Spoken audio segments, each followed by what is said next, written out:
Hi everybody, Sanvan and welcome to my channel. Do make sure that you are subscribed and also to like the video. So listen you guys, the actress Itu was sharing a story of her experience working at a call center because recently apparently she was struggling to get a job as an actress and she decided, you know what, I need to eat, my kids need to eat, and I'm just going to go and find myself a 9 to 5 job while I'm doing these auditions. And she did just that, you guys. And then now on this video, she was sharing the experience, okay, sharing how different that experience was from working in the entertainment space. Here's the reason why I like this video. I like this video, you guys, because in South Africa we have a new pandemic. Okay, the people that are working in the entertainment space, the minutes that they get broke, the one word that comes into their minds is the donations. Okay, it's the donations, it's the donations, it's the donations. Okay, before you know it, the Capitec card is waving on our faces. Okay, the account details are on our screens, and now we need to donate. Okay, the person hasn't even bought one newspaper and looked in the career section to see if they can get a job, okay, and see if somebody can hire them. Okay, they be wanting donations too soon sometimes. So I love the fact that she was like, listen, okay, I'm young enough, I'm skilled, I'm sure there's somebody that can hire me. She went and got herself a job, and for like, she said she worked for like 2.5 months, and then she got herself, a job as an actress, and then she quit that job and she went and focused on her passion now. And she can always go back to that job too if things are not going well in the acting space. Okay, I loved that because I am so tired of these people that will just not be acting, especially the young actresses, you guys, actors and actresses, because you can just always go and look for a job first before you come and ask for donations. The older ones, like Ogogo, you understand, I understand. Ogogo nomkhulu, I understand. Okay, they can't go and find jobs, but the younger, actors and actresses and musicians and football players, guys, animeni kancane ngama donations. Hambani niyofuna umsebenzi just like the rest of us. And then you guys, while you go for auditions, you'll be working and making some money. And then when you get that dream, role, then you can quit the job. Okay. So there is a lot to learn from Itu because that is what she did. Anyway, you guys, here is Itu explaining what her experience working in the corporate environment was like compared to when she is being an actress, okay, on set. Anyway, thank you so much for watching this video. Please like it before Pumagana, share it with your friends, with your family, and even with strangers. Ngenithanda kakhulu. Things I loved and hated about working in a corporate environment as a so-called celebrity. As you guys know, it's been pretty difficult getting these, roles and stuff. So I decided to put my pride to the side and take on a corporate job. Mind you, I was only there for like 2.5 months, but I got to, see some things. So today I'm going to tell you about things that I loved and things that I hated about working in that environment versus working as an actress. So let's start with the things that I loved. Thing number one, I have them written here so I don't forget. Predictable income. Oh my gosh. There is such peace with knowing that your money is going to come through every single month on time at the same time. It was a much like smaller income to what I'm used to, but the fact that it was predictable and you knew that you had like a permanent job, you could literally plan. You could plan your future in such a way where it's just not as easy to do in an environment where you don't even know whether you're actually going to have a job in the next 6 months or what, So I really appreciated that.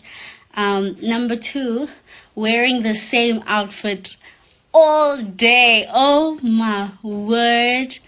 I hated doing costume changes. Oh man, oh man, oh man, oh man. Like, it gets so tedious. especially because it's such an invasive process as well, you know, because sometimes you're dressing yourself, sometimes there's people dressing you, checking you, you know, just like pinching you in places you don't want to be pinched, just to make sure that everything is sitting the way they want it to sit. So it was a little bit, I always used to try to zone out from what was like kind of happening to me and try to be on autopilot. But yeah, no, that was not enjoyable. So yes, I was happy with my one little outfit. Okay, number 3, the weird high school like community.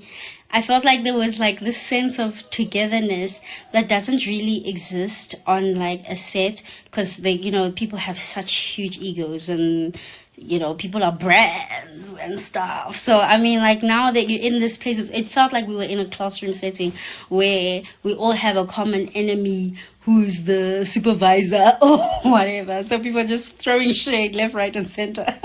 And it was just so much fun to engage with people in that way, and we all felt like we are each other's siblings, you know. And it was really, really fun. I really appreciated that.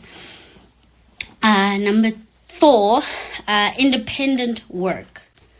Oh my goodness. Like, I liked the ability to just do my job and get out of there without somebody just like breathing over my shoulder, like watching every little thing that I do and directing me to do this, do that. Like, you know, it was just nice knowing that it was just my skill, my time, and whether I wanted to do a good job or not was up to me.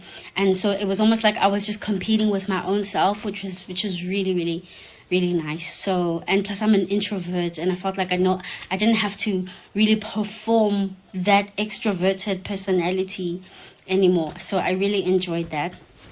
No makeup every day. I love makeup, but wearing it every single day, and then also having to do, because it's not only costume changes, it's also makeup changes, and those are even more brutal. Like, your skin suffers, bro. Like, if you were wearing a really blue eyeshadow that leaves a tint on your face, now we're having to like scrub it all. Oh, and the pain. The other day I got this huge karkaiki on set, and then I couldn't shoot, and then I got into trouble because it's like now the set had to stand down because I wasn't able to shoot because my eye was dumbile.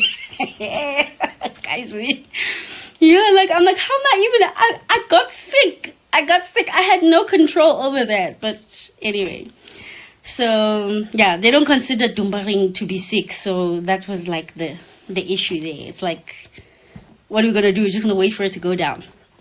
Yeah, so yeah, man, my skin got to breathe. Number 6, happy hour. There's nothing more fun than a bunch of traumatized employees bonding together over some liquor and just complaining about it. You know, we have all the same struggles, and it was just, it was nice. It was family, it was fun, it was groove. That was the first time in my life I actually kind of like actually enjoyed going out somewhere just for the sake of going out, and not because it was an appearance or a job or whatever. So that was really, really nice. Okay, so the things that I hated. No time for life. Gosh, like, you have to rush to everything because you now, I was working at a call center, so you had to like clock in for everything. Like, I'm going to the bathroom, I need to ask a question or whatever it was, you know what I mean? So it was just, you barely had time. You were just rushing everywhere.